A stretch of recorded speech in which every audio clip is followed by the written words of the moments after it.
안녕하세요. 4월 7일 월요일입니다. 한 주가 또 시작되는 정인원과 함께하는 매일원법이에요. 자, 25년도 경찰 승진 문제 얼마 안 남았지만 쭉쭉쭉쭉 달려보셔야죠. 저랑 같이 하시면 행정법 갈 수 있습니다. 합격할 수 있습니다. 믿어주세요. 자, 오늘도 열심히 달리기 위해서 청구권적 기본권의 재판을 받을 권리, 요건 이제 판례 문제로만 구성이 되어 있지만 그래도 기본적인 거 정리하고 또 문제 풀고 저랑 가는 거 이제 익숙해지시길 바랄게요. 자, 오늘 문제 살펴보겠습니다. 일단은 25년 경정 승진 문제에서 재판을 받을 권리, 적절한 것은, 그래서 재판 받을 권리, 요거 한번 볼게요. 기본권인데 뭐 재헌헌법도 쭉 있어 왔어요. 조문은 그대로 보셔야 돼. 1항. 자, 헌법과 법률에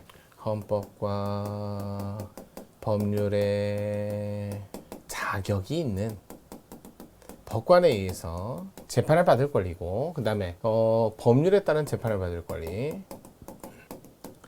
받을 권리, 어디에도 삼심제, 뭐 이런 신급제, 뭐 이런 거는 딱히 헌법에 정확하게 써 있지는 않습니다.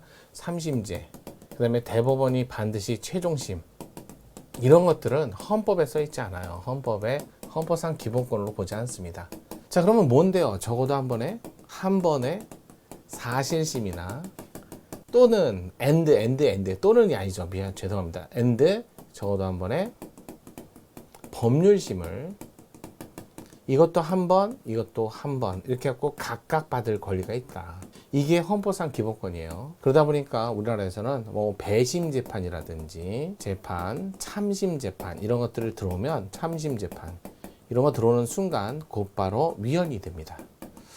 다만 헌법의 110조에 군사법원에 관해서는 법적 근거요, 헌법적 근거를 두고 있기 때문에 특별법원으로서 인정한다. 법원으로 인정. 자, 군사법원 지금은 개정됐어요. 지금은 평시라는 게 있고, 그 다음에 전시라고 나눠져서, 평시에는 법관의 자격을 가진 사람이, 자격이 있는 자가 재판을 합니다. 하지만 여기는 법관 자격 있는 사람하고 또는 심판관이라고 하죠. 심판관. 그래서 심판관은 장교 중에서도 뽑아요. 장교 중에서. 그래서 심판관을 뽑는 사람, 국방부 장관이라든지 이런 사람들, 참모총장 이런 분들이 심판관을 뽑아서 재판을 한다는 거죠. 물론 사형의 경우는 대법원까지 오셔야 되지만, 그래서 이렇게 법관이 아닌 자에 의해서 장교에서 재판을 받을 수 있는 특별법원으로서 헌법적 근거를 두고 있기 때문에 인정하는 거예요. 우리나라 법원조직법에 7개 있어요. 지방법원, 고등법원, 대법원, 특허법원, 가정법원, 행정법원, 회생법원, 파산, 회생 뭐 이런 하는 법원이 따로, 지금은 그래서 모두 7가지 법원법의 법원조직법의 법원으로 구성을 하고 있습니다. 그 중에 행정법원, 특허법원, 가사법원은 가정법원, 요 3개는 특수한 법원이라고 해요. 여전히 법관에 의해서 재판을 하기 때문에 반하지 않아요.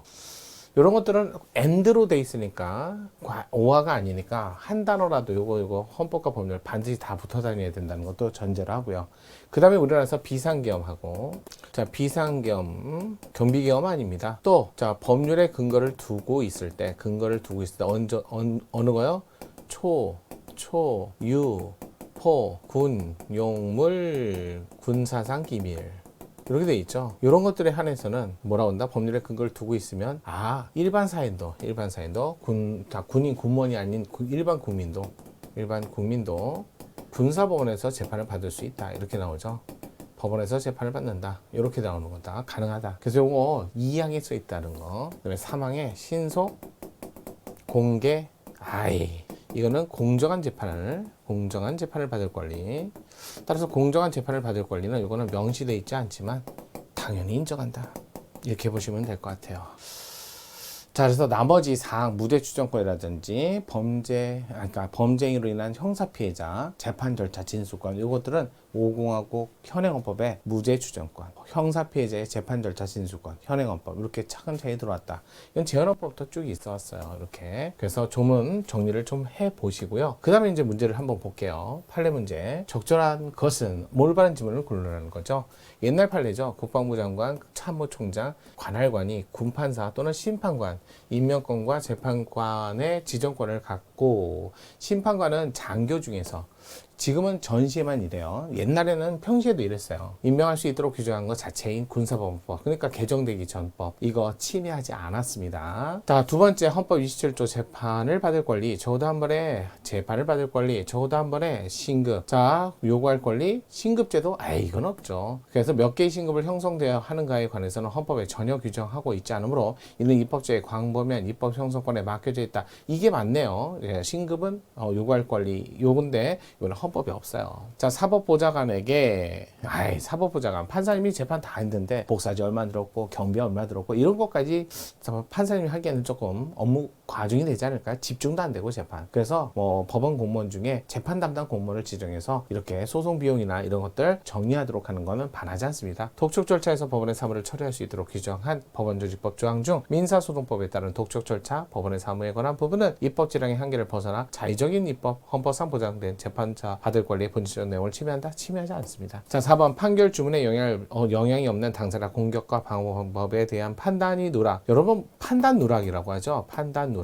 판단 누락돼서 재판의 결론이 달라질 거면 다시 재심 사유로 인정합니다라는 명시적 규정이 있어요. 하지만 판단 이유 누락, 이것까지 해버리면요.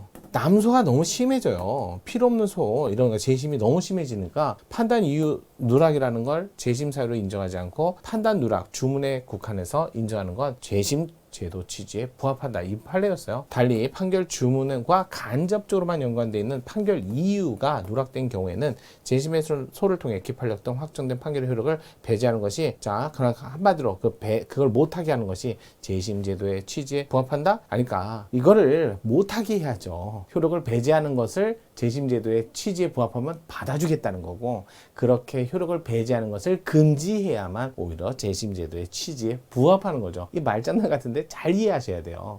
판단 이유 누락을 갖고 재심을 받아주는 것 자체를 배제하는 힘을 갖는 게 아니라 못하게 해야죠. 그래서 4번 이거 틀린 지문. 그래서 정답은 2번이었습니다. 이렇게 정리하시면 좋을 것 같아요. 정리 저랑 하시면 문제가 보이고요. 어려운 판례도 잘 이해할 수 있다는 거 아시겠죠? 그러면 한 주 쭉 저랑 같이 가는 거예요. 정인영입니다.